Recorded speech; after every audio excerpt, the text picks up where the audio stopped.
Wouldn't they kind of suck all being characters not leading things, though? That's my point. Absolutely. It would be terrible, but it would be hilarious. Also, that's literally putting like 80% of your army points in one unit. What could possibly happen badly there? Yeah, there's No, it's just there's very nothing. simple. You drive it to the middle of the board, and then everyone goes out and gets out in different directions. Scatter with your stubby little legs. Yep, 5-inch movements will get you pretty far. Yeah, exactly.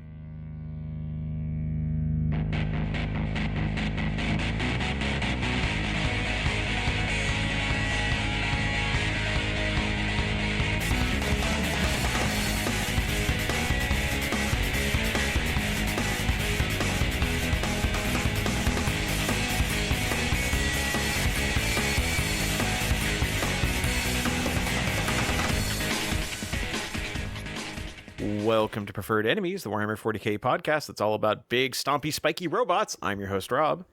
Kevin. Dennis. And Richard. And yes, if you didn't guess by that intro, we are going to be talking about the new Chaos Knights book. The new Chaos Knights Codex copy was presented to us by GW in exchange for a fair and honest review. So thank you, GW, for providing us a copy of this to look through and review. And you might say, well, then they're going to talk about news and new releases, such as like the Balanced Data Slate, which they dropped on us like a couple of days before recording. No, we're not going to be getting into that in depth. We want to try to get this episode done in a reasonable amount of time, and that it was going to require a whole episode to dig through, especially because they gave us 3 new detachments as well. So I'll toss this one out, though, Rob. Voton, they finally fixed our character problem, where characters can now ride in vehicles. I'm happy. Yes, yeah, they did fix that. I'm excited to see how Tau plays out with the new Greater Good rule. I'm excited to rub my Blood Angel's points drops in the face of my opponents, which was unnecessary and unkind, but I appreciate them doing it all the same. And I'm going to try out the Lion and that new detachment in a game coming up in a couple weeks, so... Yeah. In 2 episodes, I'll report that. Yeah. So we'll have a lot to talk about in a future episode on that. But again, we wanted to keep this focused on Chaos Knights. So we will get to the Balanced Data Slate in a future episode, especially once we've had a chance to play around with it and see how it's actually affecting the game. Also, shout out to Disco Lords out there. Lord Discordant, actually good now. Really good, apparently. So... Woohoo!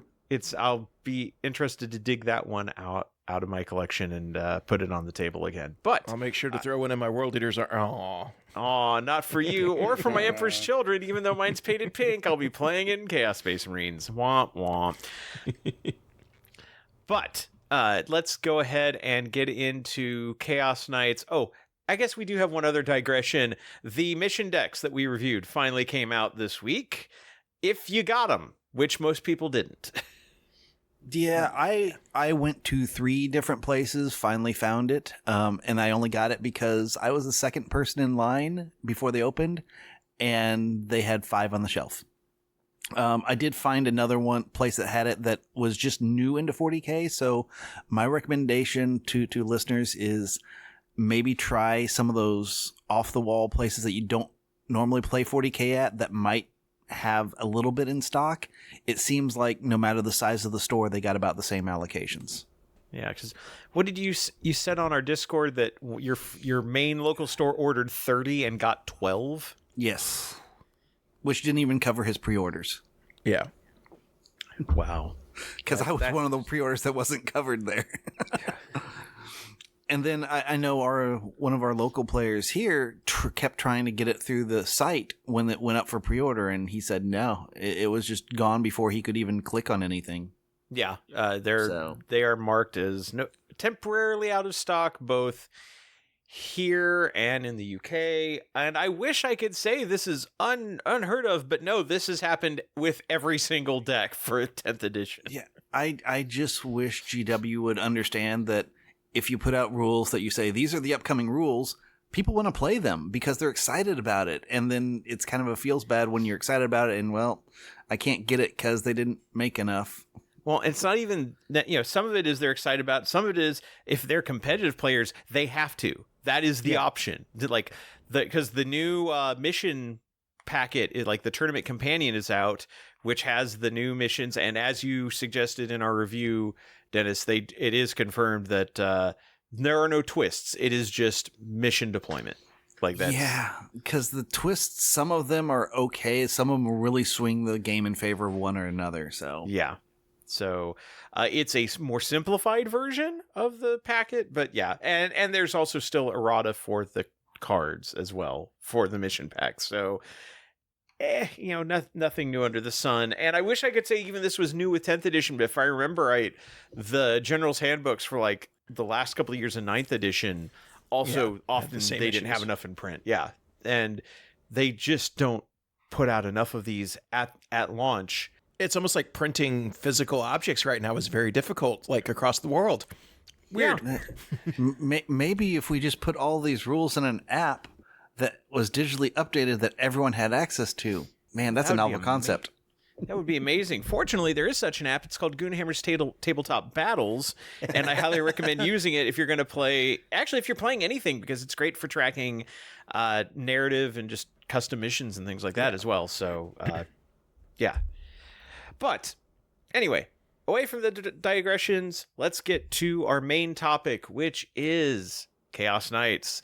Now, fluff-wise, Chaos Knights are... basically, what if Imperial Knights went bad? What are Imperial Knights? Well, Imperial Knights are basically when humanity first went to the stars, they brought with them a lot of technology that was lost in many worlds, but some worlds were able to maintain certain standard template constructs of making suits that were referred to as Knight class Titans or Knight suits. And on those worlds where they had this technology, often they ended up kind of forming a kind of medieval style knight household and knight houses, noble houses that would maintain these knight suits and use them the way that knights of old would use them for, going forth and defeating enemies and protecting the populace. And so like all these knight households were out there, and when the Great Crusade went forth to reconquer the galaxy for humanity, they would come across these knight households, and pretty much all the knight households bent the knee to the Imperium, and everything was going well until a little thing called the Horus Heresy happened. And as with the Space Marines and about half the Space Marine, legions going bad, a large number of knight houses also turned because they sided with Horus. And, they basically were considered traitoris extrema. And so they decided, well, screw it. We won't go with the Imperium. We'll go with the Chaos Gods. Some have dealt heavily into dealing with the gods. Some are just kind of doing their own evil thing and, eventually fall under the sway of this, that, or other chaos power. But the Chaos Knights households are basically the evil, spiky Chaos Space Marine equivalent of the Imperial Knight House, complete with giant spiky robots that have all kind of twisted and mutated over the millennia. Some houses kind of still do their own thing and don't side with a particular power, but again, they are definitely not on the side of the Imperium. They are traitors. Much like knights have armiger knights, which are smaller knights that are often used by squires or lower ranking knights, there are war dogs, which are the same thing but chaosified and twisted and evil. Just like you have free blade knights who are not tied to an Imperial Knight house, there are dreadblades who are evil knight errants who go forth and just join in with whatever chaos war band or battle seems to suit their purposes. There are multiple classes of knights, so from the war dogs up to what we would be considered the Questoris class, which is the standard knight, and then there's the Dominus knights, which are the really large knights. We won't even get into the Cerastus style knights from the Horus Heresy, who are not represented in this book, by the way. So they weren't represented really in the index. They were in the Forge World add-on for the index. They are not in this codex either. So I'm assuming because they're Horus Heresy focused, those knights are going to end up as legends, which not surprising. Disappointing, but not surprising. Also, there have been a couple of there's one knight household that used to be a Imperial knight household until Be'lakor stole their homeworld. Literally stole their homeworld. As you do. As you do. And so House Raven became House Corvax, and now they are an evil, twisted knight house. Although there are a few survivors from House Raven who, if they see a House Corvax knight on the battlefield, will immediately break off and start attacking it, much as a Dark Angel would attack a Fallen when they hear, catch wind of it. Although they're not so much interested in interrogating them, they're just more interested in destroying them out of revenge. But yeah, as one of the newer factions, Knights don't have like the deep lore that a lot of other factions have. And like Chaos Knights are basically, what if Knights but evil? So it's pretty basic to figure out. As far as how an evil knight plays on the battlefield, we'll go army rules, data sheets, and then we'll hit the detachments at the end, as well as talk about what points costs we have, assuming they are any form of accurate in this book. I know the latest points came out with Balanced Data Slate, does not have Chaos Knight points in it, I don't believe, because the book is just up for pre-order and is not technically out yet. So, looking at our army rules, we had in the index, we had a rule called Harbingers of Dread. We still have a rule called Harbingers of Dread, but this one plays quite a bit differently. So in the index, you basically had, starting on battle round 1, you had a 12-inch aura of -1 on battle shock tests or leadership tests for enemy units. And then on round 3, every time you attacked a target, if they were battle shocked, you would add 1 to the wound roll, and if they were attacking you and they were battle shocked, they would subtract 1 from the hit roll. So basically, this was a battle shock focused army, and that's kind of all it was. In the new rule, battle shock is still a part of this, but it plays very differently. So, if your army faction is Chaos Knights, each unit from your army with this ability gains Dread abilities, which is on a chart. The first ability everybody always has is the Deathly Terror ability, and that is the same one they had, from the first battle round onwards. Except instead of it being affecting tests only, this actually worsens the leadership. Similar effect, but worded a bit differently and a little less specific. So if anything goes off of leadership, it just goes off of raw leadership rather than on a test result. Then, at the start of the first, third, and fifth battle rounds, you can pick an ability from the chart, or you can roll a d6 twice and randomly get 2 of them. However, you can't select the same one more than once, and if you randomly roll doubles, you don't get to repick. You just lose one of them. And if you roll something you already had, you just miss out. So you're probably better off picking rather than rolling. Although turn one, I think you could safely roll unless there's something you definitely want to go for. Yeah, but you can always pick that at 3 if you don't get it. You'll still be around by then. Yeah. So here are your 6 abilities that you either pick or roll for. First one, on 1, is Despair. While the enemy unit is within 9 inches of this model, worsen the leadership characteristic of models in that unit by 1, cumulative with Deathly Terror. And this can probably get people to max, because leadership caps at 4 up to 9 up.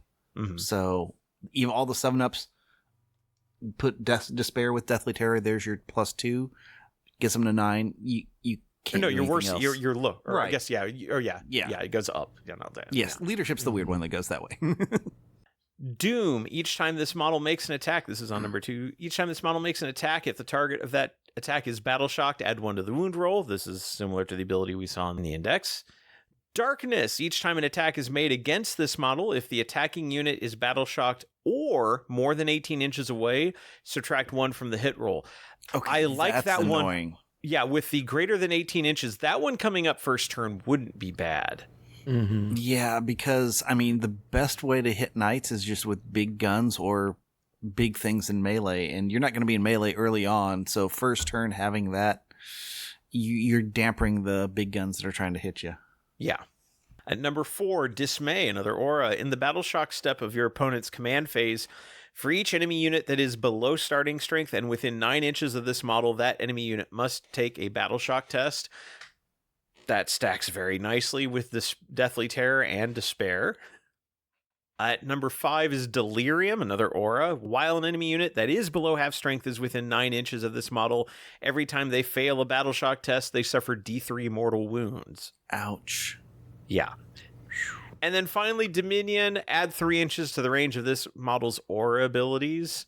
So back up to 12. Back up to 12, and that will also tie in with some of the abilities on the large knights as well. None of these are particularly bad. There's some very nasty combos here. And the fact that you are not locked into, if you pick one, you can never roll another one. You can choose on turns 1, 3, and 5. So I could absolutely see, I'm going to pick Darkness turn 1. Turn 3, I might let it ride, or maybe pick the one I absolutely have to have, and then maybe let it ride on turn 5. Or I will flip-flop, Rob, maybe on, if you're fighting a very shooty army, go ahead, pick the Darkness on turn 1, then roll on turn 3. Okay, yeah. So it's flexible. Yeah, and if you're fighting, maybe I'm fighting World Eaters and they're not particularly shooty, maybe I just roll twice. Yeah. On turn 1. Having that flexibility and the ability, the possibility, if you roll really well and you can manage to not roll any duplicates, you could have this entire chart on Battle Round 5. It's not likely, but it could happen. In addition to these army rules, there's also the Dreadblades army rule, where we talked about, Dreadblades being kind of like the independent Chaos Knights. And it is much like the rule in the index. If every model in your army has the Chaos keyword, you can include either one Titanic Chaos Knight or up to 3 War Dog models in your army, even if they don't have a faction keyword you selected. None of these models can be your Warlord. They can't gain enhancements. Pretty standard for an allied unit. I do think it's interesting. It is not based on game size. So you could absolutely, in a 1,000-point game, bring a Titanic Chaos Knight and then like a combat patrol of whatever else you're playing. Or bring 3 War Dogs would be the better route. Yeah, most likely. Although it's interesting. I think War Dogs are going to be a little bit toned down from past versions. But we'll get into it when we get there. And then finally, the Super Heavy Walker rule. This is key for Titanic Knights. Each time a model of this ability makes a normal advance or fallback move, it can move through models, excluding Titanic models, and section of terrain features that are 4 inches or less in height. When doing so, you can move through engagement range as long as you don't end it. And you can move through terrain features that are more than 4 inches high, but if you do, you have to roll a d6. On a 1, you're battle shocked. So you can Kool-Aid Man through buildings, and most likely you'll be fine. I do like that they've finally codified this, as it was in some previous updates and language and stuff like that. So I'm glad that it's just this is the rule now. Right. All right, getting into Knight data sheets. We start with a couple of builds that are a little bit more flexible, and then we get into the very specific Knight bodies that are the ones that are specific to the Chaos Knight kits. But the first 2 we have can be built out of the Dominus and Questoris kits, respectively. First one is the Knight Tyrant, which represents the Valiant and... Castellan? Yes, the Knight Castellan and the Knight Valiant, which are again the 2 Dominus Knights. And they, even though I'm saying these are more flexible, you can still only build that the way that those 2 Knights are built. Because while you have 4 different arm choices, it's either these 2 or those 2. Let me switch out arms. Come on. I want to put the Volcano Lance and the Harpoon. Come on. Yeah, which would be awesome. So a couple of things to note, and we will see this across the board. Toughness dropped by 1, but wounds went up in exchange. So whereas this was previously a T1324 wound knight, it is now a T1228 wound knight. Honestly, for opponents, that is better because more things will now impact it and have a better chance at it. So yeah, I like that change. Yeah, it still has the survivability to take an additional hit from a big gun, and it's still a tough nut to crack. I mean, T12 is still nothing to sneeze at, but and as I said, we'll see this across the board. And yeah, it's armed with either the Volcano Lance and ectoplasmic decimator, which are like the volcano lance is a strength 20 gun that does d6 plus 8 damage. Yeah, but AP it's minus volcano. 5. It's Yeah, at AP minus 5, like it is there, and blast, so it is there to ruin something's day really badly. The ectoplasmic decimator is a very nasty plasma cannon with a lot of shots and strength higher than a standard plasma cannon. It is also quite nasty. The dark flame cannon is a very strong marine killing flamer. I mean, strength 8, AP minus 1, 2 damage, 3d6, 18-inch range torrent. Yeah. And the harpoon, which is the strongest weapon at strength 24, flat 12 damage with devastating wounds. I mean, if you want something that will just kill everything, either of those setups is a good choice. I don't know. I would lean towards the lance and the ectoplasmic decimator because you got range with that. The other ones, you're going to be so close to being melee, and this thing's melee is average at best. Yeah. Right. Yeah, there's no dedicated melee weapons on this, so you want to have it kind of hang back a little bit more. Right. And yeah, its feet are strength 8, AP minus 1, 2 damage. It again, those feet are passable against like Marines, but you still only get 4 attacks with them. It's not great. Yeah, it's the number of attacks which really weighs it down. Right. Yeah. So definitely this is something that sits back and just lobs fire everywhere. And also its rule Bastion of Corruption, which says reinforcements can't be set up within 12 inches, kind of helps reinforce, stay away. Yeah. Yeah. So yeah, if you just want like defending a home objective, this thing is perfect for it. Or pop it in a table quarter and try to prevent your opponent from scoring some of those objectives that require them to get into a table quarter, get into your deployment zone, whatever. Just make a no-go zone, basically. And it does actually have one thing, and we will see this on all the big knights, is an aura that affects war dogs. And that, in this case, it's a 6-inch aura of war dogs have benefits of cover. I mean, that's okay. It's okay. It's only great for, like, I think maybe the war dog executioner, which is the long-range shooty war dog. Because, again, if I want the knight tyrant to stay in the back. So, yeah. Moving on to the next class of knight, the Knight Despoiler. Again, this is the one that's made from the standard knight kit and you can equip with all these standard knight weapons. Of course, they're all chaos versions of it. So it's not just a melta gun. It's a demon breath melta gun or melta thermal cannon. It's not just a rapid fire battle cannon. It's a despoiler battle cannon. It's so edgelordy. But what I love about this unit is you can just, whatever weapons you want, put it on it. I wish the Imperial Knights did something like that. Right. And again, much like its tyrant cousin, it lost 1 toughness in exchange for 4 wounds. So it's now T11 with 26 wounds, which that is an important breakpoint because it's so much easier to get strength 6 firepower than strength 7 to 8 firepower, which means a lot more things have the opportunity to put wounds on this. I mean, I will agree with that. I still think the wound increase, because if I'm just firing my normal guns that do 1 or 2 damage, that's 2 to 4 more hits on it. It's just like, I don't see it being easier to kill, is my opinion. You're far more likely to get those extra hits, though, with it being tough 11 versus tough 12. So yeah, but it has more saves, so I guess I would have to get like 10 more hits on it to try and get some wounds and hope it fails, though. So I mean, just the way to fire plus its save plus the extra wounds, you've got to throw more shots on it with your normal guns than.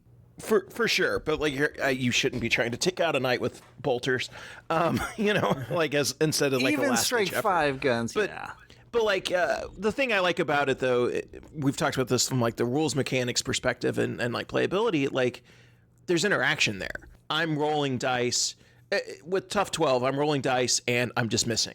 Okay, well now I'm rolling dice. I'm hitting with more. You're getting more saves. You have to make more, like there's at least more interaction. So there's more like stuff to do there. And that's always been one of the big problems with knight armies is like, cool. I just can't play the game. Like I can shoot at it, but it's not going to do anything unless I fish for 6s. So at least this way it makes it like slightly more interactive and playable. Mm-hmm. Now I think this is a less annoying army to deal with. Now, do you still want to be make sure you have anti-vehicle firepower to better deal with it? Sure, absolutely. But is it 100% like, do you have to bring your strongest guns to possibly have a chance? Not necessarily. Well, and I say that because most of my games are still at 1,000 points. You drop a knight on the table at 1,000 points, unless I'm rocking 500 points of vehicle and I can't take down a knight. And I do think that is a fair point to bring up, is that this is an army that does not lend itself well to 1,000-point gameplay. And it can't. By its very nature, these were original, like when Knights first came out, they were like using apocalypse rules. They were using like super heavy vehicle rules, which, listen to our episode looking back, I think it's 312, looking back on past vehicle rules. But Knights were an absolute nightmare to deal with without super heavy weaponry, and at 1,000 points it's still hard. And you will note that this book, while they have done combat patrol rules for Knights in White Dwarf, which were basically, here, take 2 war dogs, that is your army, and it ignores all the other rules for combat, like literally ignores like the objective rules and everything for whatever mission you're playing. They didn't even bother to put in a combat patrol here. Instead, there's a dedicated like set of pages on how to paint a Chaos Knight for a particular house, and here's like lots of focus on heraldry and things like that, because they're like, yeah, this is not an army that is meant to be played really at anything under, I'd say, 1,500, and probably not under 2,000. Like, this is a 2,000 point army. Yeah, and even at 2,000, I would say yes, I could deal with it better there. But then the Knight player would identify what are the things that can hurt me. Okay, they're dead. And then by half the game, if I haven't got all the Knights down, it's going to be 1 or 2 Knights or maybe 4 or 5 War Dogs left against my infantry. And that's one-sided on theirs. Yeah. And I will say, like, this is an army where you generally can't out-kill them. You have to just outplay objectives for them. And partially you can do that by generally having more small units. Now, in the past, Chaos Knights, you did not see big Knights on the table. You saw all the War Dogs. And we will get to that style of play a bit later. They have changed things up in that regard, but we will get to that. I think you are going to see more big Knights on the table. But again, we'll get to that when we get to the detachments and explain why. As also, getting back to the Knight Despoiler, you do have an aura, a 9-inch aura of War Dog leadership and objective control goes up by 1. Which more OC is always good, and this is a knight that you won't necessarily have camping in your backfield, so having it move forward and increasing your ability to hold to capture and hold objectives is very solid. And it has a Seething Hatred ability, which is very similar to kind of the Imperial Knight army ability, at least as of the index, where you can re-roll a hit roll or re-roll a wound roll every time you shoot or fight. So the Knight Despoiler is just going in for flexibility and consistency. Moving on to the very specific Chaos Knight builds. These are the ones that are built. I think all of these are now built from a new Knight Ruinator kit, which, Kevin, you've had a chance to look at briefly. Yes, it looks like a Knight kit. Yeah. I mean, yeah, I like the fact that it has like all the Chaos specific bits and upgrades and sprues and stuff like that. Like, I think it's a very good kit. I think the Imperial Knight kit is a great kit. Just the standard build of it, like, it's such a flexible chassis. You can do so much with it. Just adding in a few extra bits here and there. Like, there was a great article on the Warhammer community site that came up, I think, yesterday, that was some community kit bash nights. It's freaking amazing. You can do so much with this one kit, or, the specific Chaos kit. I love it. It's a great model. Yeah. I am a bit disappointed on the pricing of Knights. Knights might give Imperial Guard a run for their money for most expensive army. I would also like to point out that the Knight Ruinator is a $200 kit. The Knight Dominus kit, which makes the Knight Tyrant, is $194. It is a bigger knight. It is less expensive than the Ruinator. I'm guessing that's because the Ruinator contains options to make 4 other knights. Yeah, I'm sure all the extra sprues and stuff now. But yeah. War Dogs themselves are like $95 a box for 2, and some armies were running 13 of them, so that's like a nearly $600 army right there. Over 600 if you had the 13th one. So yeah. Again, that game style may not continue specifically. It might. We'll get to it. But this is an expensive army to get into. Just FYI. So getting into our specific knights, we have the Knight Abominant, which is the Psychic Knight. Came out when they launched Chaos Knights and wasn't considered the best knight. I still loved it. I built it. I put it together. It's great for running to some place and just kind of being an aura of death. But it's died a lot. So that's probably why people are like, not as sold on it. Yeah. It's not the most efficient one, but it does look cool. And again, like all the others, toughness dropped by 1, gained 4 wounds. Also, all of these have the same stat line until we get to the Rampager, but all the rest of these are 10 movement, 11 toughness, 3 up, 5 up. That invulnerable is only against range attacks. That's the classic knight thing. You have your ion shield that only protects you from ranged attacks. 26 wounds, 6 up leadership, and OC 10. An OC that drops to 5 when you're bracketed at 9 wounds or less. The Knight Abominant, it has a Volkite Combustor, which is a 12-shot gun with devastating wounds, strength 12, AP 0, 3 damage. The devastating wounds would be better if it actually had AP, I think. That's still kind of a rough spot. I mean, strength 12, very good. AP 0, not as much. Well, if a dev wound hits, AP doesn't matter. But you have to hit and you have to score Roll 6 to wound. Yeah. So which with 12 times you can probably you'll maybe get 1 each time you shoot it. Yeah, it's not nothing, but it does lead the gun to feeling a little bit more underwhelming than it feels like it probably should. Yeah, that's fair. Yeah. Now, melee wise, it's a little bit different. The Electro Scourge has sustained hits 1, 9 attacks, strength 10, AP -2, 3 damage. Now we're talking. That's going to get a little bit of work done. That'll hurt Terminators. Yeah, and then a Bale Mace, which gives it 3 extra attacks at strength 8, AP -1, 2 damage. So this thing wades into a swarm of Marines. There's going to be a lot of dead Marines. Even more so with its Warp Storm's ability. Yes. So it has 2 abilities, Vortex Terrors, which at the start of your shooting phase, you just pick an enemy that it can see within 24 inches. They have to make a battle shock test. Warp Storms at the end of your movement. Roll a d6 for each enemy unit within 9 inches of this model. On a 3-up, they suffer d3 mortal wounds. This is a knight that you want to rush up, get into combat, because its melee is pretty good, and then the psychic thing is just extra icing on the cake. And also, point out, the Knight Abominant does not enhance War Dogs. It's the only one we've seen so far that doesn't. It is just busy doing its own thing and doesn't care about all the little yappy dogs.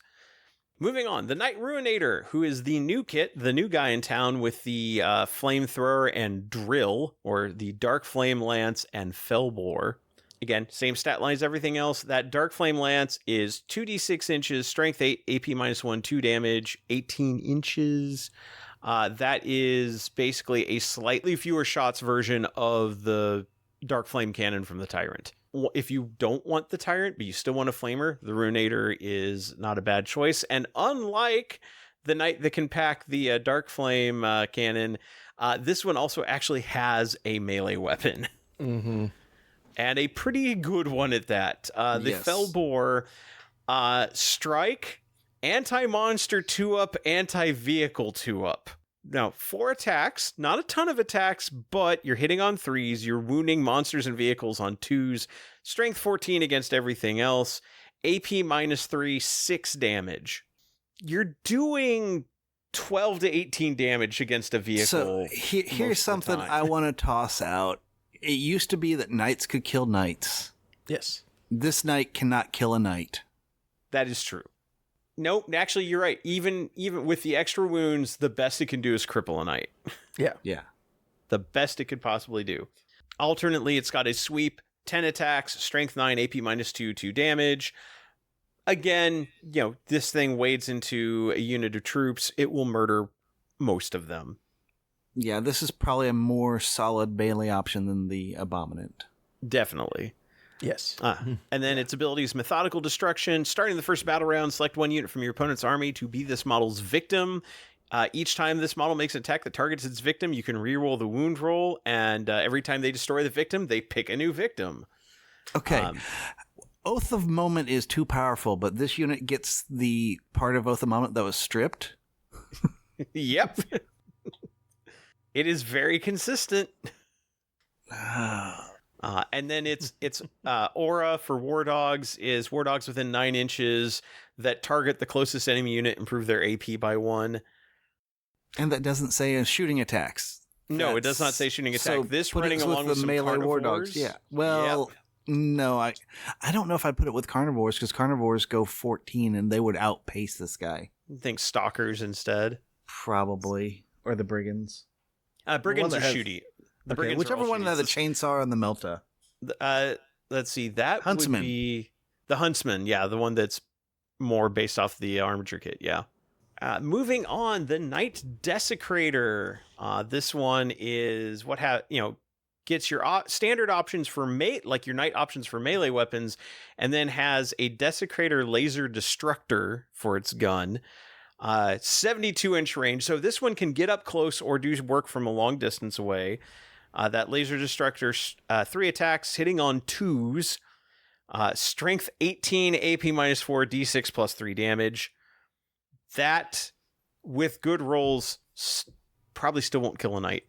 Well, and Rob, I just want to toss out its ability of obsessive ruthfulness. I think we should bring up that right now. Oh, yeah, fair. If you target a monster or vehicle, those also are devastating wounds. Right. So, I mean, I always thought this was like one of the best killer weapons, and then, well, the first big Titan Knight beats it with... But yeah, no, it's still really solid, and with that 2-up to hit, it's reliable. Yeah. And then, the chainsword or claw are both very nasty. It comes down to number of attacks primarily. Well, and then Although- your claw can finally kill a knight. Your claw can kill a knight, 4 attacks, 8 damage each. Well, you're Strength hitting 20. on 3. Yeah, it's strength 20. You'd have to hit with everything. Yes, You you have to hit with everything. They'd have to fail because they'd still have 6-up saves. Right. So you could. And notice that obsessive ruthlessness only affects ranged attacks. So your claw Yes. against another knight will not be doing devastating wounds. And then your war dog aura in this case is a 9-inch bubble of reroll hits of 1, which But also very only consistent. for ranged. Yeah, only for ranged. Which this one, because this one strikes me more as the melee as a backup when I've run out of things Yes. to kill, or if you get up close to me, I'm still a threat. Right. But the question is, would you rather have the Desecrator in the backfield or the giant guy, the Tyrant? I think with Bastion of Corruption, and granted, it also comes down to points. The Knight Tyrant's going to be more points, Just a little bit more. but I think the Bastion of Corruption makes the Knight Tyrant a better backfield holder. I agree. Yeah. And then we get to the Knight Rampager. I said this one has a slightly different stat line, and that's because it moves 12, not 10, and this is your all-in on assault knight. This is the one you run along with World Eaters if you want to. Woohoo. It's only armed with a chainsword and claw. Now, remember, you can only attack with one of those. They're both good. Also, in this one, unlike the Knight Desecrator, these have sustained hits 1 and more attacks each. The Warp Strike Claw Strike and the Reaper Chainsword Strike are both 6 attacks, and the sweeps for the Chainsword is 18 and 12 for the Claw, as opposed to 12 and 8. This thing could absolutely kill another knight. Yeah. And all those attacks are also hitting on 2s. So whereas the Knight Desecrator shoots on 2s and fights on 3s, this thing fights on 2s and hits with its stubber on 3s. Who cares about the stubber? The stubber exists. That's the exact thing Kevin needs for a knight in his World Eaters. Because, I mean, he has pistols. He doesn't use them because who cares? So this has a heavy stubber, which is a pistol. Well, not a pistol, but I mean, you know what I mean. It's its tiny little pew-pew gun. Yeah. Kevin won't care. Yeah, but like carnivores are also exist and go faster. So Yeah. And probably. but yes, this is one that I see splashed into World Eaters. Yes. And the Bloodlust ability, each time this model makes a charge move, all its melee attacks get devastating wounds. Yep. Yeah. Yeah. So, I mean, the Rampager's your melee one, Desecrator's your shooty one. Yeah. And much like the Desecrator had an aura that lets War Dogs shoot and reroll hits of 1, this one has an aura that lets War Dogs make a melee attack and reroll hits of 1. So this is the one you run along with Carnivores. Absolutely. So that is all the big knights. Let's get into War Dogs. This is a very short army list, but for reasons like you're built on like 3 chassis. Yeah. So we will start off with that War Dog Huntsman, and this is another change we're going to see on all the War Dogs. Much like the big knights dropped in toughness and gained wounds, War Dogs also dropped in toughness and gained wounds. In this case, they dropped 1 toughness. They are down to T9, and they are up to 14 wounds. T9 is a huge deal because it makes Melt-A-Guns work against them. Yes. Right. No, I'll agree with that statement. Also, they lost to OC. They went from OC8 to OC6. And there's one other change. When they're bracketed, which is at 5 wounds remaining, they lose 3 OC. That makes Knights, War Dogs especially, so much easier to play around because they cannot just bully you off of an objective no matter how beaten they are. Yep. That was one of my biggest problems. It's like, okay, they're OC8. By the time they're up close to me, I may not have the fire, like I might still have the bodies to outdo them, but even if I had I got 7 guys on this objective and you have 1 War Dog, well, it doesn't, I guess I lose the objective. Now it's like, okay, you're only OC6 and I can theoretically beat you down to OC3. That's workable. I can play against that now. I could see where you're coming from with that. My experience of playing against knights, it's been a while, yours is more recent. War Dogs weren't always single. They would run in a pack of at least 2. And so, yeah, it was impossible, like you said, with the OC. So with the OC dropping, I could outdo an OC6 if I had hurt both of them, but I'd rather try and finish one off before I started looking at the other one. Right, but even then, that's still only 6 OC to deal with, as opposed to 8. And that, it seems like a small difference, but it's actually huge. And the toughness dropping, because now again, strength 5 weapons are wounding them on 5s instead of 6s. Yep. That's a big difference as well. Yeah, I'll agree with that one.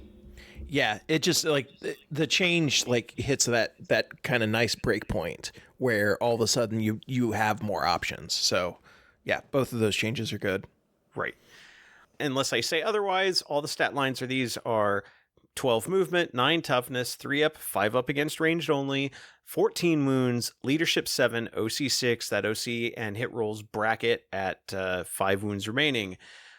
The Huntsman is the one that's armed with a Melt-A-Gun or stubber, the Demon Breath Spear, which is their thermal cannon, which is 18-inch, 2 attack, hitting on 3, strength 12, AP -4, D6, Melta 4. I am annoyed that their thermal spear is what Melta should be at strength 12.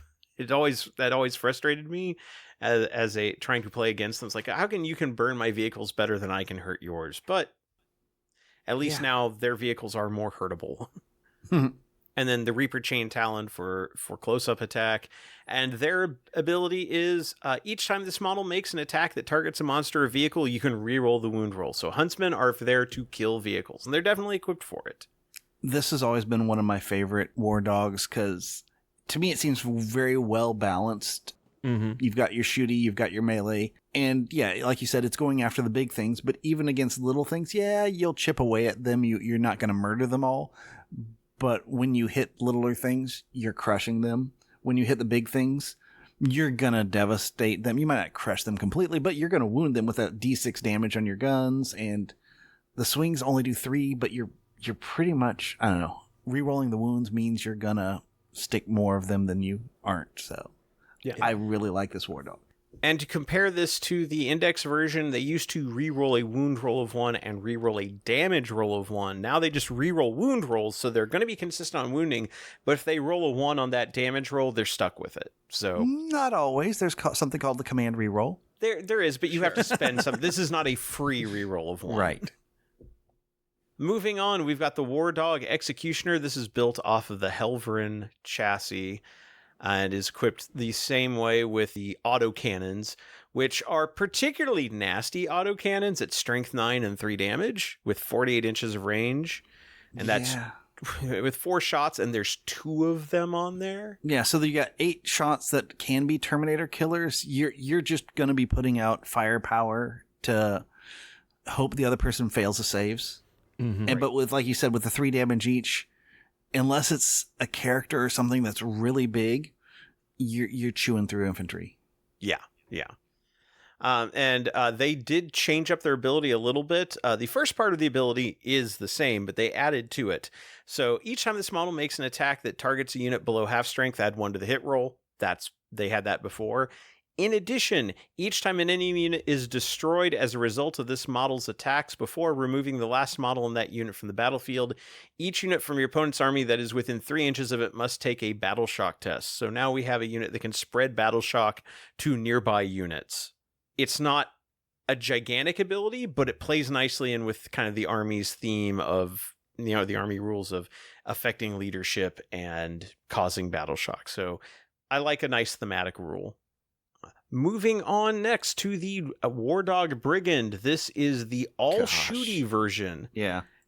And this is the first one where I am very happy to see more changes, because one of the things that was most annoying about the Brigand was that they hit on 2s. Oh, really?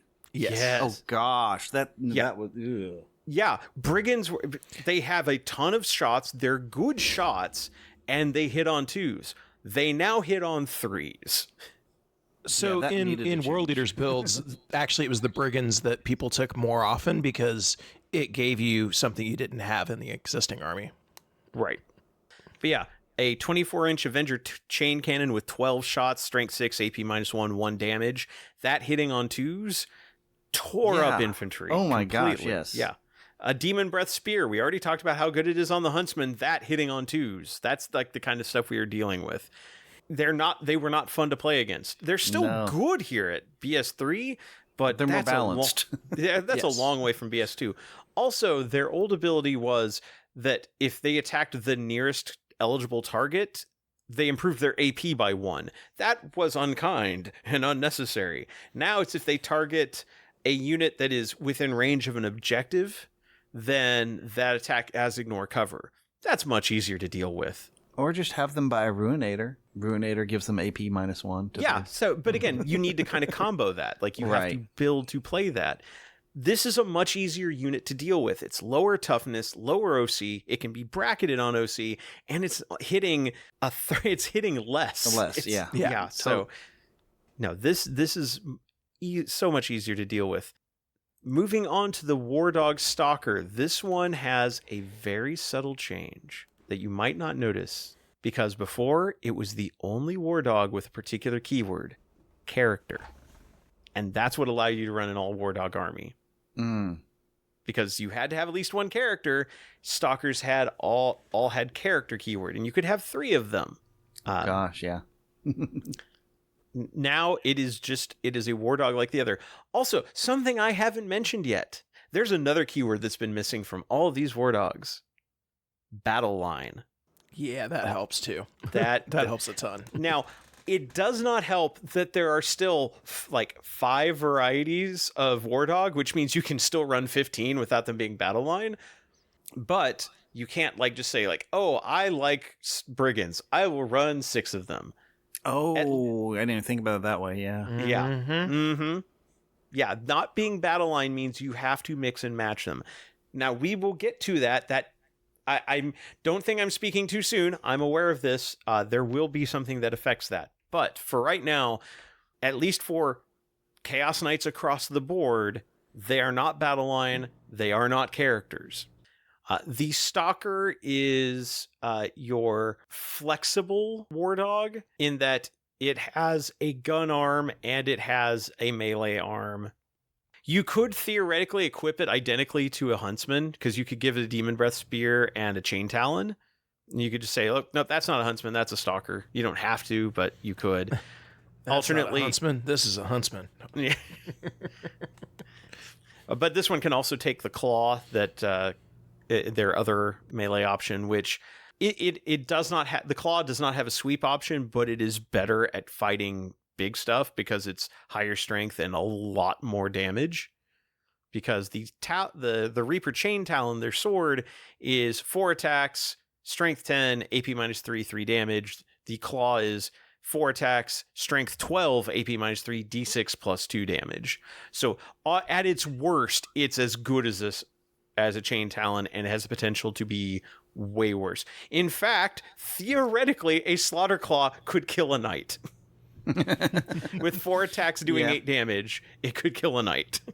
It also has Scout 6 inches. The trade-off for not being a character is it can move ahead, which it did not have Scout 6 inches before in the index. Which I think makes sense. As a stalker, it should be stalking ahead. I kind of dig that little bit of tying into the name. And then it has the Stalker rule. Each time this model makes an attack that targets an enemy unit, if there are no other units from your army within 6 inches of that target, add 1 to the wound roll. So if this can separate somebody out from the herd and kill them, they're that much better at it. So I kind of dig how the Stalker plays. And then finally, we have the Carnivore. Much like the Rampager having 2 extra inches of movement, the War Dog Carnivore also has 2 extra inches of movement. It moves 14. The trade-off is it is the all-melee version. All its attacks have sustained hits 1, at least its melee weapons, and they have more attacks. They don't have a sweep on their Reaper Chain Talon. They just have 12 attacks. Yeah, so I guess that'll work.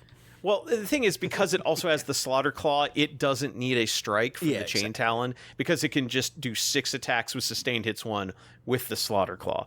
Yeah, also, unlike the index version, it does not hit on 2s in melee. It hits on 3s. Oh, it also hit on 2? Oh, it also hit on 2s. Okay, I'm glad they changed both of those, but these are still...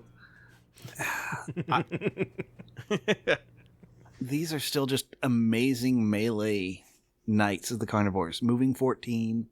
Their ability lets you re-roll your advance and charge rolls. Yes, and that is an improvement over the index, which only allowed them to re-roll charge rolls. Now they can re-roll advance rolls as well. So if you had an ability to give it advance and charge, this thing is just going to eat people top of 1. Absolutely. Right. Yeah. And sustained hits 1, yes, it's hitting less often, but it's possibly getting extra hits. So I think it's kind of a little bit of a wash. Well, I think a lot of this, because, we've talked about a lot of, really powerful abilities that, went away or got changed or things like that. It's not like Chaos Knights were the upper tier, top, winning every tournament game army. They were just really annoying to play against. They were very good, but they weren't fun to, fight, because so much of it just, everything hits on 2s or everything's, ignores most of it. So... these changes to tweak them down, yes, it's also to balance it and keep them, knock their power level down a little bit. But I think it just makes them a much more interactive and fun army to play against. Interactive, yes. Fun, I'm still not sure about, because I think it makes them more. I think it makes them better than they were. Better than they were, yes. But I mean, in a vehicle-heavy edition, vehicles mostly shoot. I mean, sure. And you can throw out dreadnoughts in them from the Space Marines that both shoot and can melee. Those dreadnoughts they're not on par with the War Dogs, and they cost more. It's just No, I mean, part of that as well. And obviously we don't have the final points or whatever in here, so it's hard for us to say exactly. But part of that is what other support options do dreadnoughts have? Dreadnoughts have Tech Marines and chapter tactics and things like that can enhance them and make them better, whereas like in this army they're by themselves. So I don't know. I definitely see the point that like, yes, it seems weird that like these things which are better in every respect are cheaper. Yes. But that's part of like having to be able to balance, you know, what the armies and what the factions do. So I will agree, but I think knights get enough buffs that it does kind of balance in their army rules and what they're trying to do, that I do think the points need to be similar or make it balanced to where I feel like it's a balanced game rather than, oh yeah, I can take like a bunch of infantry and there's a knight. Okay, well, let me get rid of the infantry. I'll take a vehicle so I can hurt the knight. Well, now the knight's actually like can melee my vehicle, and my vehicle has like treads that don't most do anything. vehicles, vehicles can melee back. Yeah, treads don't do anything. Treads are only slightly less bad than some of the stompy feet knights, though. But most of the knights are better than the Knight Tyrant at fighting in close combat. So For sure. So let's get into detachments, because that is all the data sheets. That, you know, again, knights are a relatively small army. Probably, let's see, if we count it up, 1, 2, 3, 4, 5, 6, 7, 8, 9, 10, 11 fewer data sheets than Votan or even Emperor's Children. So yeah, we get through that pretty quickly. And also with all of them having effectively the same stat line within their particular class and having a lot of the same weapons, you know, just like in different combinations, it's just like those 4 uniquely Chaos Knights that have kind of oddball weaponry. Everything else is just, you know, pick one from column A, pick one from column B kind of stuff.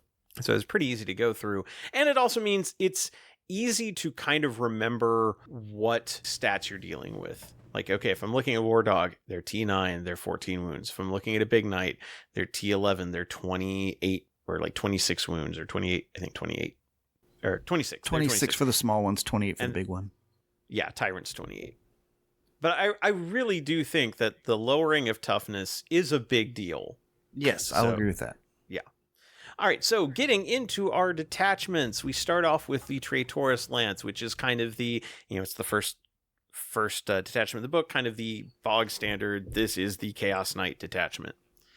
Their detachment rule is Paragons of Terror. At the start of the first battle round, after selecting one or more dread abilities to be active for your army, you can select one additional dread ability to be active for your army. This one cannot be randomly selected. So round 1, roll 2, and then pick a third if you want. Yep.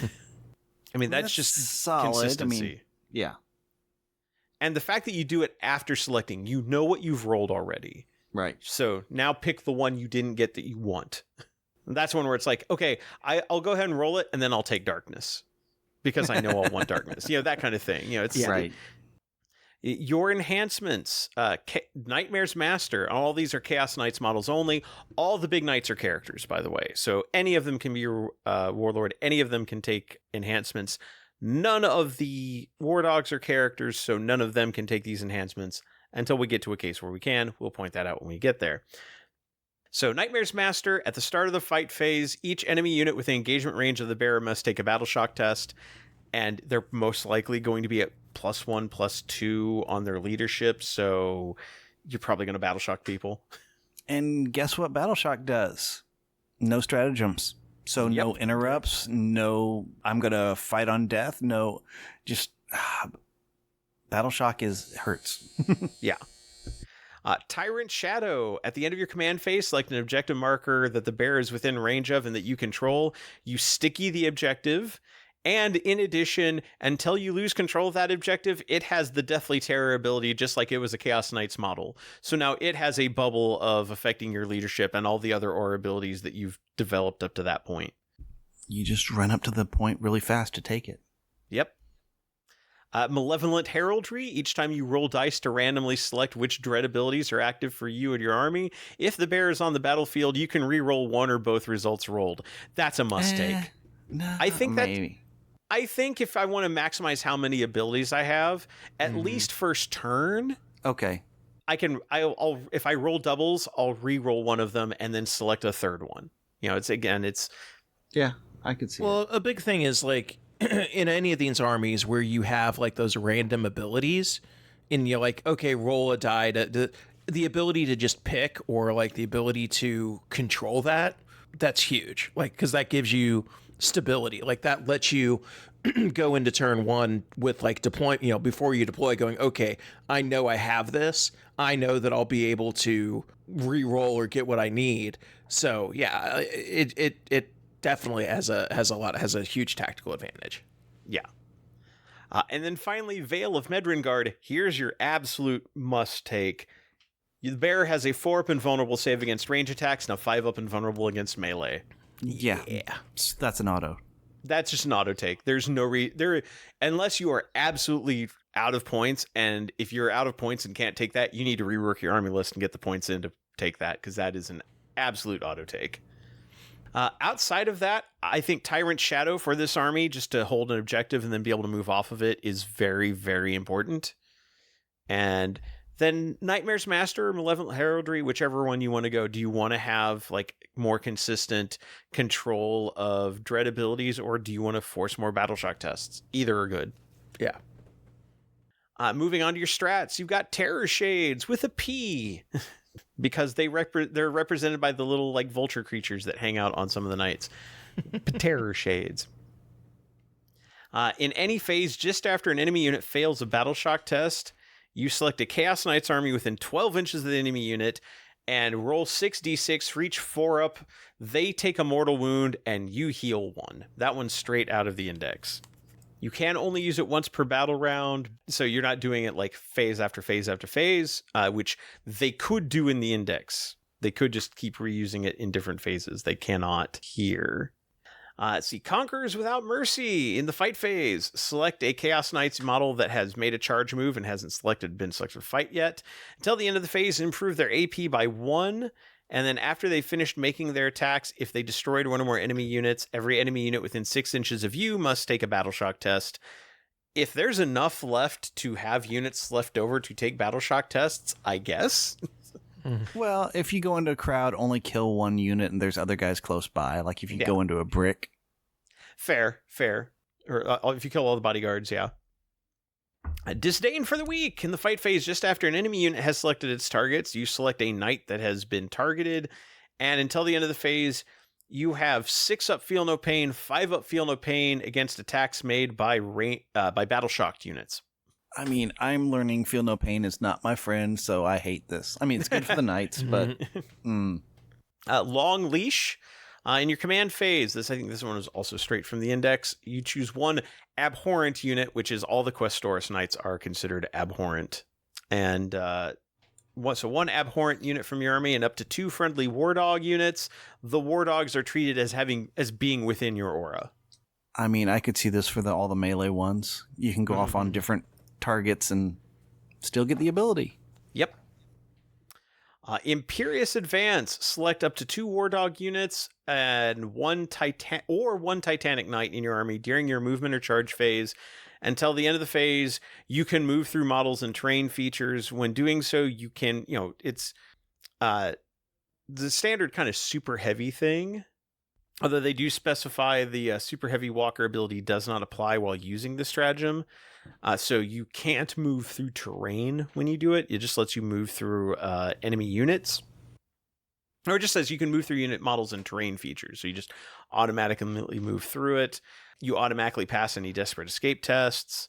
It is in your movement and charge phase, which normally Super Heavy Walker only applies in normal, advance, or fallback moves. So this does allow you to charge through terrain also. And then Storm of Darkness in your opponent shooting phase, just after they've selected one of your Chaos Knights, your models gain stealth, and every time an attack targets you, you have cover. Now, one thing I will note, I have just read off 6 stratagems. Not a single one of them was the Chaos equivalent of Rotate Ion Shields.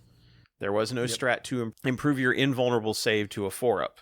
Storm of Darkness is the closest. No, the closest is the enhancement, which your leader will have, and then they don't care about their minions. They're just all here to work for him. Yeah. So, all told, if you want to lean into the detachment abilities and kind of have a well-rounded, take a little bit of everything knight list, this is a perfectly good detachment. I think this one works just fine. I think it's okay. Next up, the Infernal Lance. This is what happens if you want to lean into playing around with the Dark Gods. Not any specific god necessarily. There are no god-specific keywords here. But this army, or this detachment, basically plays like Chaos Space Marines. In your command phase, one or more... this is the Malefic Surge ability. In your command phase, one or more Chaos Knights units from your army may make a Malefic Surge. They make a leadership test. If they fail, they take D3 mortal wounds. This sounds really familiar. And then, until the start of your next command phase, that unit is empowered. While the unit is empowered, it can use one of these following Malefic Surge abilities. Once it's used it, it's no longer empowered. And they even recommend using a token to mark empowered and then removing it when you use the Malefic Surge ability. Unholy Hunger, when this model makes a normal, advance, or fallback move, add 3 inches of its move characteristic till the end of the phase. That's useful. Yep. Diabolic Power, when this unit is selected to shoot or fight, they gain either lethal hits or sustained hits 1. I mean, we've seen Chaos Space Marines use this very effectively, so it's also good. And then Unnatural Fortitude, when this unit is selected as the target of an attack until the end of the phase, models in the unit have a 5-up invulnerable save and feel no pain 6-up. I mean, that's really good. Now, fortunately, you would take the mortal wounds from doing the Malefic Surge test before this kicked in, so you couldn't feel no pain them away. So thank goodness for that. But if you were going to be hit with something later, you know, somebody's going to come at you with some heavy weapons, you're like, okay, well, I've passed my test, or I failed my test. Because you still are empowered when you fail it, or do you just take the wounds? No, Yeah, you just take the wounds off, and you're still empowered. Yeah. Okay. Then, yeah, you can use it for movement, you can use extra shooting, or defensively if you know one of your units is going to get hit bad. I mean, this is just nice. I like it a lot. This is very solid. Very, very solid. And again, it's a risk-reward thing. I love risk-reward abilities, so... Like if I'm near being bracketed, maybe I don't risk it. You know, maybe I would. What if I'm playing another Chaos Knight player and he screwed my leadership up? Chaos turns on itself. You know, it usually does. That's how this works. So our enhancements: Knight Diabolus, improve the weapon skill characteristic of the bear's melee weapons by 1. While the bear is using the Diabolic Power ability, its melee weapons have Lance.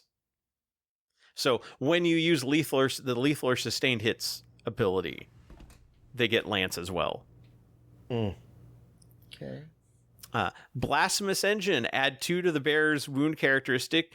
Each time the bear's unit makes a Malefic Surge, you can reroll the leadership test to see if it suffers any mortal wounds. That one's super solid. They don't need more wounds. Flesh Metal Fusion, add 1 to the bear's toughness characteristic while the bear is using the Unnatural Fortitude ability, which is the 5-up invulnerable, 6-up feel no pain. Each time an attack with damage 1 is allocated to the bearer, add 1 to any armor saving throw made against that attack. I mean, that's really good, having used heavy intercessors a lot. Yep. I like that ability. Yep. And then adding 1 to its toughness on top of that, man. Mm-hmm. Which gets you back to its like index level toughness. And then Bestial Aspect, the bear's ranged weapons have the Assault ability, and while you're using Unholy Hunger, which is the extra movement, you can ignore any or all modifiers to its move characteristic and or advance rolls made for the unit. I mean, that's just nice if you're going for Assaulty. Yeah. All of these are good. Yeah. And... like, I'm kind of seeing, like, Knight Diabolus feels like the Corn ability. Blasphemous Engine feels like... that one could go either what kind of generic. Flesh Metal Fusion feels like the Nurgle ability. And Bestial Aspect feels like the Slanesh, or maybe Tzeentch ability. I guess Blasphemous Engine might be the Tzeentch ability. That's what I would say, yeah. Yeah, and Bestial Aspect could be the Slanesh ability. For all your guns having Assault. And encouraging you to use the extra movement. Yeah. So, yeah, I kind of like all these having a vibe, but not necessarily being called out specifically, so you can model and paint however you want. Your stratagems: Profane Symbiosis. At the end of any phase, you select a Chaos Knights unit that is not empowered. They get to make a Malefic Surge. So at the end of any phase, if let's say you've already used your your empowered ability. When you make a Malefic Surge, that is doing the leadership test and getting empowered.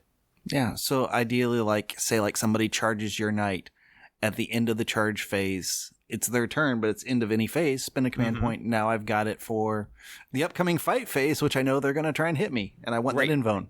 Yep. Yeah. There is a restriction that you can't select the same unit more than once per battle round. That's fine. That's a decent balancing. Also, all of these are 1 CP. Like, all these strats are 1 CP. Hellforged Construction. In the fight phase, just after an enemy unit selected its targets, their AP is worsened by 1 if they're fighting one of your knights. Corrupting Taint, which is just an unfortunate name. Also, I am 12. In your command phase, just after one of your characters, which would be any of your big knights, has made a surge, that character unit basically stickies an objective. Cool. I mean, that's always a useful thing to have. The first attachment had it in an enhancement. Here's the stratagem. So, yep. Yeah, I like. That is an unfortunate visual with the words, though. Just kind of leans down and teabags the objective. Well, that's one of the Nurgle stratagems for sure. There for sure. Unleash Balefire. In your shooting phase, select one of your Chaos Knights that has not been selected to shoot. After they've shot, select an enemy unit hit by one or more attacks. They have to make a battle shock test. If they fail, then they are aflame. While they are aflame, they subtract 2 from their move characteristic and from any charge rolls they make. I think the battle shock test is the better part of that than the aflame is fine. If something's aflame, it makes me think it should take damage, but that was I like the ability of -2 to move and charge, but yeah, saying a flame, that makes me think they should be taking some mortal wounds. Like, or something. It should be like they're suppressed or something like that. We have abilities that do that same thing. It'd be nice. Hey, the new Horus Heresy is going to have standard like status ailments. Why can't we have that in this? Why can't we have nice things? It's coming when we reset for 11th. Yeah, there you go. Warp Vision in your shooting phase. After you select a knight to shoot, all their weapons have ignore cover. Okay, it's not bad. It's fine. Yeah. It's a good one to have in your pocket. And then Diabolic Bulwark. Here's your rotate ion shields. You get a 4-up invulnerable save. However, it's not, and it's only in your opponent's shooting phase, and it only lasts for the phase, so it has to be against range attacks. They don't specify it, but just you have a 4-up invulnerable save in your opponent's shooting phase.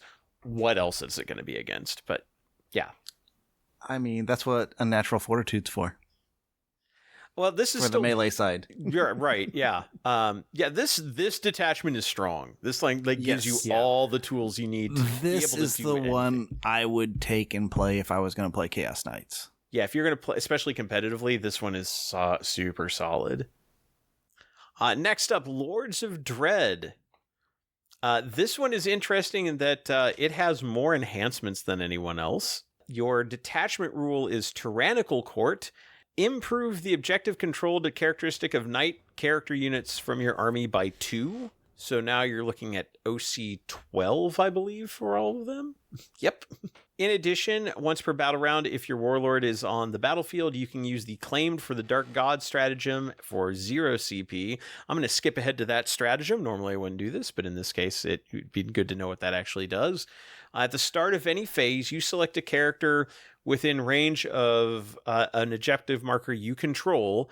Select one of those objective markers. The objective marker remains under your control with a level of control of 5, unless it would otherwise be higher, until your opponent's level of control over that objective marker is greater than yours at the end of a phase. So yeah. So they're calling it out here that each detachment has a way of like sticking a objective. This is probably the strongest, and with your warlord getting this for free each turn, if he can move around and it's specifying the level of control of the models, that's pretty big. Right. And also, like, the fact that it stickies it at level 5. So even if you move off of it, it stays at level 5. Normally, it's been like oh, well, it stays in your control until somebody's level of control is higher than yours. Yeah, this is the most powerful. This is the one that works the way we thought they were supposed to work when they first started wording them this way. And when I read this, I thought, oh, well, are they going to start wording it like this? But no, this is the only one. All the others just have it normal. Right. So, yeah, claim for the Dark Gods is pretty strong. Yeah, and note, it's even though it says like, hey, if your warlord's on the table, you get to use this for free, it doesn't have to be your warlord that uses it. The warlord just gives you access to it for free. Oh, gosh. Then, yeah, anyone can. Okay, yeah. Yeah, that is super strong. Your enhancements, again, this has 6 enhancements, not 4. And these are also looked to be, a couple of these are hinted to being for a particular god, but we'll get through all these. So, okay, well, this one's also very clear. Throne Mechanicum of Skulls. Okay, flowing from this brazen throne and all-consuming need for murder grips the pilot and never lets go. Oh, it's gotta be Zinch, right? Yeah, definitely. You can reroll charge rolls made for the bear's unit. In addition, once per battle in your charge phase, you can use this enhancement. If you do, you can advance and charge. Gosh, that's strong. Yeah. There's your Rampager right there. Yep. The Blade of Celerity. I'm going to guess this is our Slaanesh one. Yes. Your ranged weapons have Assault ability. In addition, once per battle in the fight phase, you get fights first. Just once per game. Yeah, that one's terrifying. Warpborn Stalker. The bear has Deep Strike. In addition, once per battle at the end of your opponent's turn, if the bear is not within engagement range, you can go back into strategic reserves. That's really nice, too. Yeah. Putrid Carapace, specifically blessed by Nurgle. The bear has a 2-up armor save. And in addition, once per battle, you can just regain D6 lost wounds. They don't need more wounds. It's hard enough to kill them. And then our Zinch one, Mirror Fates. Once per battle round, you can target the bearer's unit with the command reroll stratagem for 0 CP, even if it's already been used. Oh gosh, that's nice. And in addition, once per battle, just after your opponent uses a stratagem, you make that stratagem cost 1 more CP for the rest of the game. That's just mean. Oh, you're using a command reroll. Now it costs you double from now on. Or just anything. Yeah. Anything. Yeah, it's like anything. But it's like you think about like what stratagem are they likely to use the most? That one costs 1 extra forever now. And you don't and there's no range on it. Because a lot of the other increased CPs, you have to be within 12 inches of it being used. No, this is just, if I'm on the board, nope. Yeah, just once per game. That one's more now. And then Blessing of the Dark Master, which is your Be'lakor version, which, again, Be'lakor made House Corvax, so if you want to play a House Corvax, this would be the one to take. The bearer has stealth. In addition, once per battle, after you make a saving throw, you can just reduce the damage of something to 0. Yeah. Strangely enough, that's probably the least. Yeah, they're all good. And remember, you can only take 3. It would be based on how you're building your army. Yeah. But I want to take all 4 Chaos Gods. I do kind of like the fact that there are 2 that, like, yes, the Blessings of the Dark Master one is technically the Be'lakor one, but if you wanted to play, like, hey, I'm going to play a Khorne Night House, you take Throne Mechanicum of Skulls, Warpborn Stalker, and Blessing of the Dark Master. Those are all good for that. You just, like, pick, if you want to make a god-specific Night House, you pick the one that kind of fits your god, and then just take the other 2, and you're done. See, I'd probably take Celerity, Warpborn Stalker, and Blessings of the Dark Master. Yeah. That would be the Slaanesh build. Stratagems, we've already talked Claim for the Dark Gods. It's super good. Spiteful Demise. After one of your Chaos Knight characters is destroyed, when rolling to determine whether you deadly demise on 4-up instead of 6s. I would like that better if it just was automatic, but... Yes.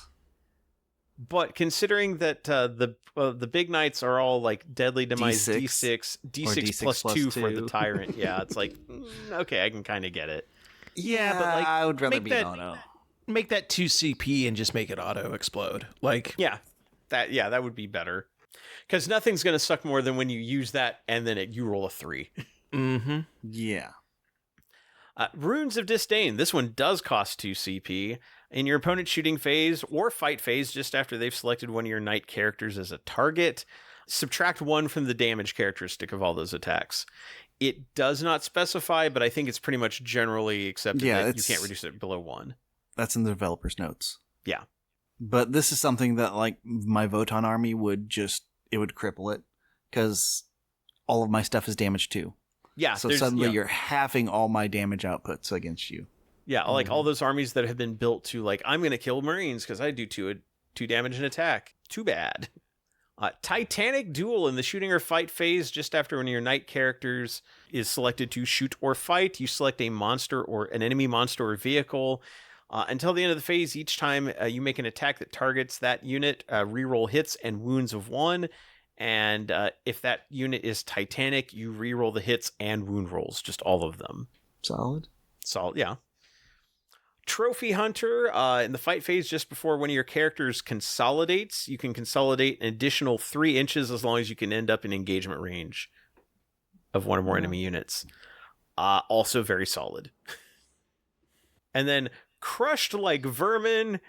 Just after you moved one of your knight characters, select an enemy unit that you moved over, roll 66 for each 4-up. They suffer a mortal wound, and if they destroyed one or more models, they have to make a battle shock test. That one's just fun. That one's just great. This detachment has some really neat stuff going on. I don't know if it's as generally powerful as the Infernal Lands, but this one would also be a fun one to play, especially if you wanted to lean into like a god-specific house. Right. Yeah. How I kind of see them, like the very first detachment is, okay, here's generic one. Then the second one, okay, here's your more powerful one. The third one, well, here's your one if you just want to take a bunch of big knights and because they're all characters and have them all do like big knight stuff. Mm-hmm. So I like that each one has its own theme and feel so far. Yeah. This one does not care about war dogs at all. Everything is characters here. But if you do care about war dogs, we get to our last detachment, which is the Hound Pack Lance. So this one is different. So at the start of your command phase, select 1 unit from your opponent's army until the start of your next command phase. Each time a war dog model from your army makes an attack that targets that enemy unit, if they are visible to the attacking model. So like you do, because you do have like havoc launchers that are indirect. Right. I forgot about those. Yeah. That attack has sustained hits 1. When using Hound Pack Lance detachment, the following rules apply. Your army must include 3 or more war dog units. Those units gain battle line. And when mustering your army, select 3 war dog units from your army. They gain the character keyword until the end of the battle. This does mean that you can give them enhancements and select them as your warlord. Nice. So here's the war dog detachment. Here's the war dog detachment. Yeah, because there's a lot of people that already have this. You know, because like pretty much every Chaos Knight player is capable of building this. But it does give you some flexibility. You are not limited to stalkers for your characters. You can I like that.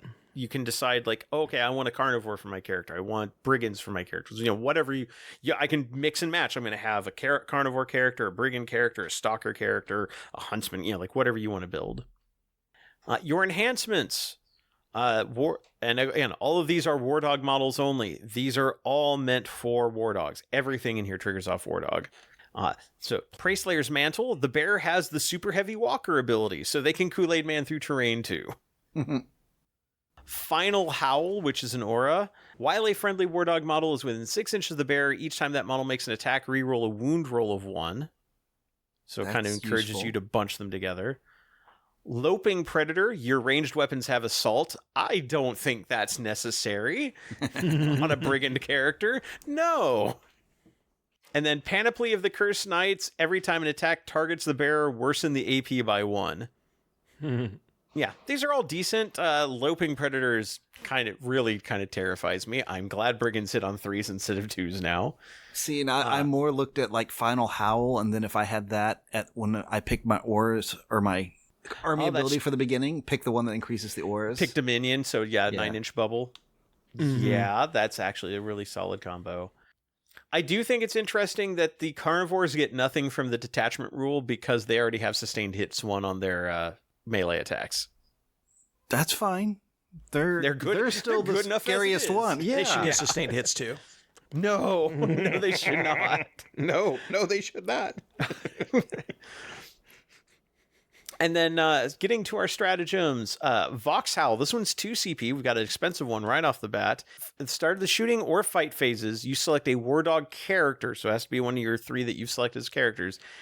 Every enemy unit within 6 inches of your unit must take a Battle Shock test. Every friendly War Dog unit within 6 inches of your unit that is Battle Shocked must take a leadership test. They basically can reverse Battle Shock. They can un-Battle Shock themselves. You can only use it once per turn, so you can't use it in shooting and fight phase. But if somebody Battle Shocks one of your hounds, you've got a chance to unshock them or inflict Battle Shock. Nice. Hungry for combat at the start of the fight phase. Select 2 or more War Dogs from your army that are within engagement range of the same enemy unit. Select an enemy within engagement range of those War Dog units until the end of the phase. You can only target that unit, but you crit on 5s. Which, honestly, it's like you'll have... It gives you more sustain. It gives you more sustained, but like, so you're basically going to say, we're going to pick that unit to be our target. We're going to rush them with not carnivores. Well, I guess, or we'll pick another unit and rush those 2 guys with carnivores because they'll still sustained hits 1 on 5s. Yeah. Mm-hmm. So that one you could actually spread out your forces a little bit depending on how you build your list. Cunning Hunter. In your movement phase, just after War Dog unit from your army has fallen back, they can shoot and charge that turn. That's one of my favorite stratagems, so I love that it's here. Super solid, yeah. Especially since these aren't the super heavy walkers, so it'd be nice for them to... Mm-hmm. Animalistic Rage. In your opponent's shooting phase or the fight phase just after one of your War Dogs has been destroyed. Before resolving Deadly Demise, they can shoot or fight. When doing so, they can only target the enemy unit that just destroyed them, and only if that enemy unit is an eligible target. After it has done so, and after any consolidation moves have been made, resolve your Deadly Demise as normal. So you can fight the thing, consolidate in closer to it, and then explode. Blow up, yeah. That's funny. Harrying Hounds in your opponent's movement phase just after an enemy unit has made a normal advance or fallback move. Choose a War Dog within 9 inches of that enemy unit. You can make a normal move of up to 6 inches. We've seen that ability a lot. And just being able to push forward, stay on them. And then Encircling Pack, at the end of your opponent's fight phase, 1 War Dog unit from your army that is wholly within 12 inches of one or more battlefield edges, which is very easy to do, and not within engagement range of one or more enemy units, goes into strategic reserves. Also, always a super powerful strat. Redeploy is super useful this edition. Yeah. This is, like, you're still going to see this on tables. Oh, yeah. Like, this is going to be everywhere. Well, maybe not everywhere, but this is still going to be very strong for everyone that has War Dogs. And also, Rob, there's one thing that scares me about this. What's that? By them having Battle Line. And also in the new mission packet, I mean, thankfully, this is only for incursion missions, so it only really applies to me. Advancing does not make a Battle Line unit ineligible to start an action. Starting an action does not make a Battle Line unit ineligible to shoot. Ooh, so all these guys can still do actions while shooting and advancing. So, But I do think it's important to note that none of the other detachments do. Like, correct. Because they wouldn't have access to Battle Line. I think taking Battle Line off the raw War Dog datasheet, like the base War Dog datasheet, was a good move. I think locking them into, like, if you want to do that, you have to play this particular detachment. Yeah. And it's still a good detachment. It's a good detachment. But I think one of the things I like about this book is I'm seeing a variety of, like, all of these I can see playing. I don't hate any of these detachments. I think they are all good to very good. I'm going to flip my words around. I think I hate all the detachments when I play against them. When you play against them. That's fair. That's fair. And again, you're mostly playing at 1,000 points. And as we said, this is an army that even the Hound Pack Lance is probably the most playable at 1,000 points. Yeah. And it's like, that's still going to be a rough to play against. So it's even at 2,000, I think this thing is very solid and will give people problems. Yeah. Yeah, for sure. Speaking of points, something we don't normally do when we're doing these reviews because we know the points are not going to be accurate, but let's kind of look at where they are expecting points to be, because we'll see what kind of changes we see. The Knight Abominant is 405 in this book. In the index, it's 365. So we're going to see some changes. We'll see how much they relate. I also think it's interesting that the back cover of the book is Chaos Knights against Red Voton. Sorry, Dennis. They picked you out specifically. That just means I have to fight against them instead of play for them. The Knight Desecrator is 390 in this book. It's 400 in the current points. Despoiler is 400. That's the same as the current points. Knight Rampager is 400. It's 380 in current points. The Ruinator, the new kid on the block, is 375, which seems lowish, but we'll see. Well, they want people to buy the new kit. The Knight Tyrant is 435. It's 480 in the index, or in the current points document. So that's a big drop for the Knight Tyrant. We'll see if that holds. And then War Dogs all ranging between 140 to 150, which is slightly more expensive. Right now they are 130 to 140, with the Brigand being 165. In here, the Brigand's 145. The Huntsman is actually more expensive at 150. The Executioner is 150. I still think they're all undercosted. I don't see... I don't expect we'll see wild changes from this. These are within pretty close parity to where they are right now. So, like, you might see some bump, like 5 or 10 points, maybe, but I don't expect it's going to be gigantic. What I think is interesting is some of the detachments. That Lords of Dread with the 6 possible detachment, the most expensive one is 15. And that's the one that gives you 2-up armor and a heal. Yeah, which, fair. But still, like, Throne Mechanicum of Skulls is only 5 points. Blade of Celerity is only 10. Blessings of the Dark Master is 5. Whereas you look at, like, the Infernal Lance... Let's see, which was the one from the Infernal Lance that we really liked? Add +1 to your toughness and flesh metal damage. fusion. 50 points. Yeah, that's probably right. Yeah. Veil of Medringard for the Traitoris Lance, which was the auto take, 4-up invuln against range, 5-up against melee. That's 40 points. I could even see that one getting bumped to 50, but yeah, it should be one of the more expensive ones. Houndpack Lance, all those, the most expensive one there is 20 points for the Final Howl, which we already said was really good. Loping Predator is actually the cheapest at 10. That on a Brigand, which is not the most expensive War Dog in this, is also kind of terrifying. So, but just kind of seeing where they are with these points, there may be some minor shuffling around. I wouldn't be surprised if Lords of Dread go up a little bit more. Some of those seem really cheap. Well, I think all of those are really cheap because Knights are very expensive. So these only being cheap helps you kind of like fiddly out getting closer to that 2,000 points. Yeah, because like if you're running the big Knights, they're all in that 400 point range, with like in here the Ruinator being 375. Like if you took one of each of those, of like the Abhorrent / Questoris Knights, you would have 25 points to play with, which would be enough to get 3 of those enhancements. So yeah, I could see that. That makes sense. Even though, and I know they probably are pointing it out, so they've got those nice break points.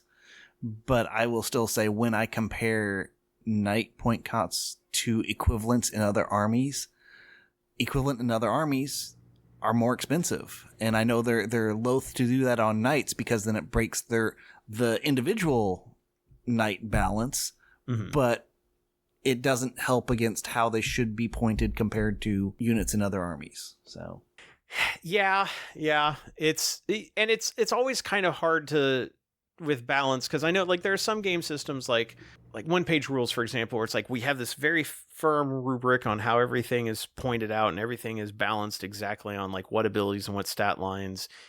And 40K has never been that, and 40K isn't even balanced that way, like interior to a faction necessarily, and definitely not between factions, where you'll have very similar units being priced differently based on their army rules and what other options are available.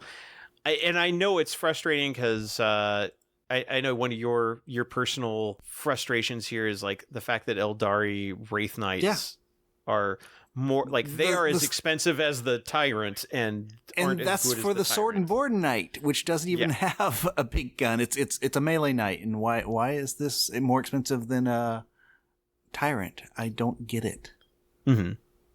Well, the sword and board one is $420. It's cheaper than a Tyrant in this book, but it should be under 400. I would agree with you. I think the Wraith Knights I think are still kind of priced based on the sins of Index Eldari. I mean, I'll agree with that, and I would like to have those reversed. Then I might change my stance a little bit on Knights, and also the same with some of like the Space Marine. I hate saying this, the Space Marine vehicles. If based on what I see in this Chaos Knights Codex, the Space Marine vehicles probably should come down some. I mean, just like 10, 20 points.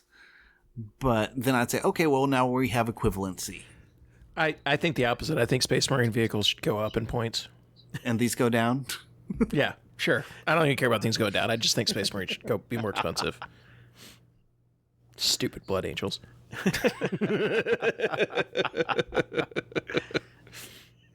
You're probably not wrong. I still don't know why they made Dante and Mephiston and Sanguinary Guard cheaper. It's like, really? They must have had some models. The best They must have units had some in the models in Codex? stock, yeah. I guess so. People didn't like the Sanguinary Guard models. And they're like, it must be that they're not cheap enough. Let's push that. Also, like, comparatively, a Tau Storm Surge is 400 points right now, which would put it right in range of these Knights. I think the Knights are better than a Storm Surge. That's my point. Disagree. Come on, the Venerable Storm Surge. That everybody's taking? Honestly, I think the Knight Tyrant is might be better than a Taunar. Right? Yeah, I'll agree with that. And he's a lot cheaper. Yeah, he's almost half the price. And Taunar's 790 right now. Well, when the Tyrant class came out, they started in the 600s.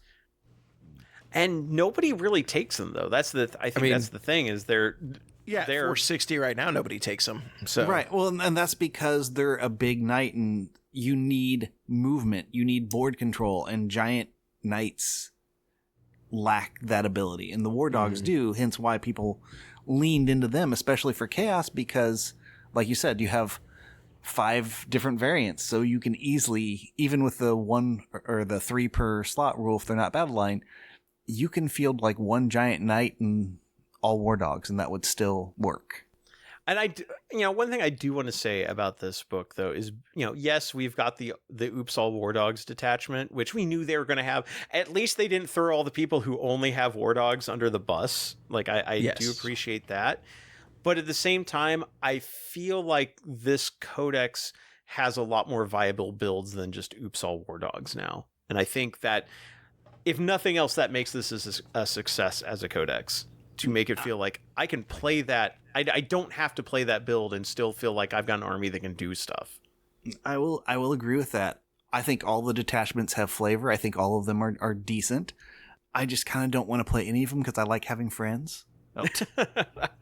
Friends are overrated.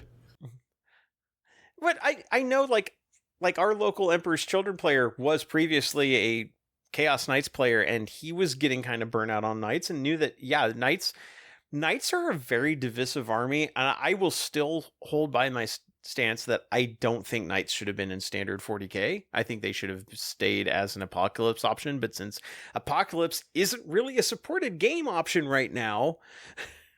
Yeah.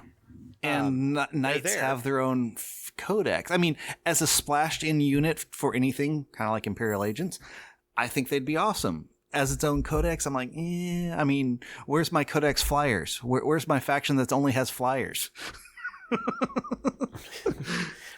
You can have it can't win anything.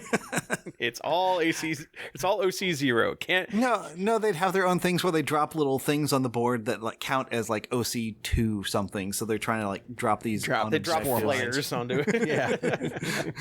I mean, but then you have to shoot those, and if you're shooting those, you can't shoot the vehicle, and yeah.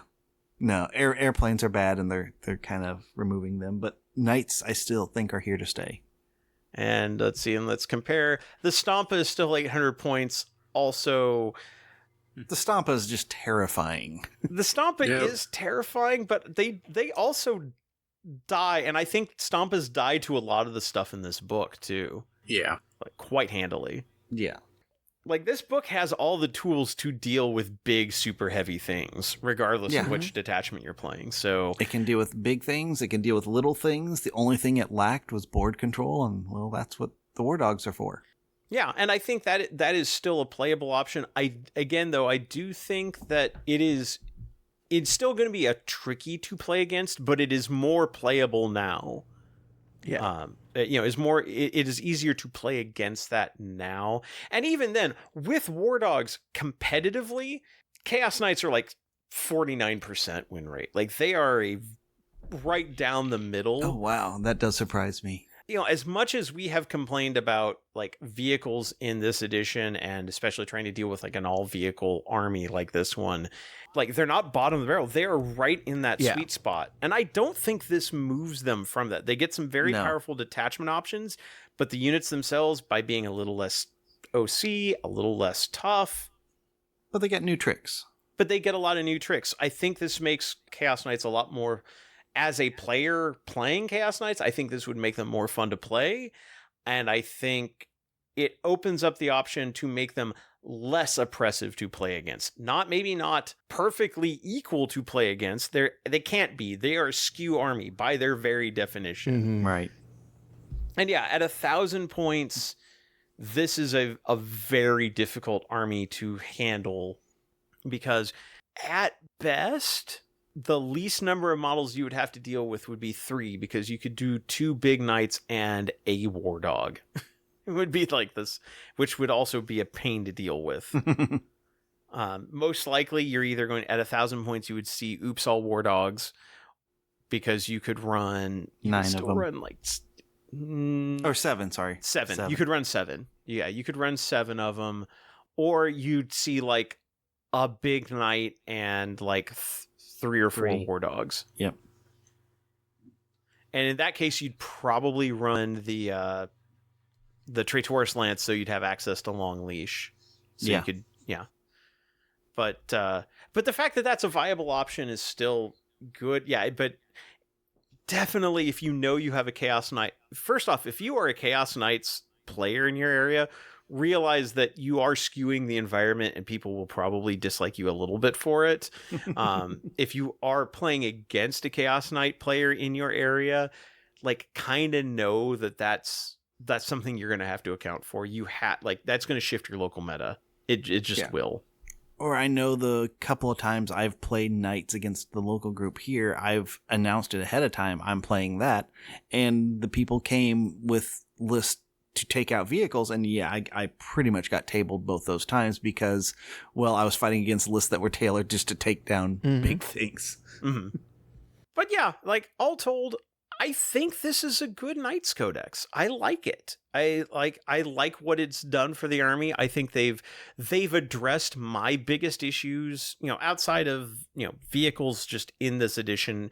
And we're starting to see more armies that have like really solid anti-vehicle options that do like the anti-vehicle, anti-monster, like damage, things like that. We're seeing a bit more of that. I think that is shifting slowly. It's kind of sad that we are already like 2/3 through the factions before this is happening, but that's a thing for future balanced data slates. So maybe those will get fixed. Hey, they may have fixed my Tau. I don't know. We'll see. I've got to play it, but They'll anyway, fix it when they reset the edition. Most likely, and then break it again. This is the nature of things. But yeah, all told, I think we're pretty okay on this book. Like, I don't hate it. I actually like it. Yeah, I like it. So I think that wraps up our review. If you were here and expecting us to talk about Crusade Armageddon, I am so sorry. We lied to you last episode that would be the next book we would cover, because we thought it would be. Yeah, well, we couldn't. We knew this was coming. We couldn't talk about it at the time. Legal reasons and such. But yes, this is coming. Or this I would never lie to the audience. It's not so much. It's lying by omission. I love you. I would never lie to the audience. I love 40% of you, Israel. That's one of my favorite podcasters would say. No, we do appreciate all of you. And if you appreciate us the way that we appreciate most of you, boy, I'm just digging a hole here, aren't I? But yeah, if you want to help support us, you can support us on Patreon. We are at patreon.com/preferred enemies. That is an online tip jar where all our episodes are available for free. But if you want to join our Discord, get access to our Urban Conquest updated mission pack, and just hang out with the Preferred Frenemies crew, we would love to have you there. It's just $1 a month. That we don't have multiple tier levels or anything. So it's just, $1 a month if you can support it, if you can handle it. If it's just $1 a month, if enough people put in money, it adds up and it really does help out to support us and keep us income neutral. Also, subscribe, comment on YouTube, and also our merch is at preferredenemies.com/merch if you want t-shirts, hats, etc. But anyway, we will be back in a couple of weeks to talk about probably the balanced data slate once we've had some time to work through it and kind of digest it, play around with it, and see how it goes. But until then, from all of us here at Preferred Enemies, I'm your host, Rob. Kevin. Dennis. And Richard. Good night, good gaming, and yeah, you don't have to bring all the war dogs if you don't have to.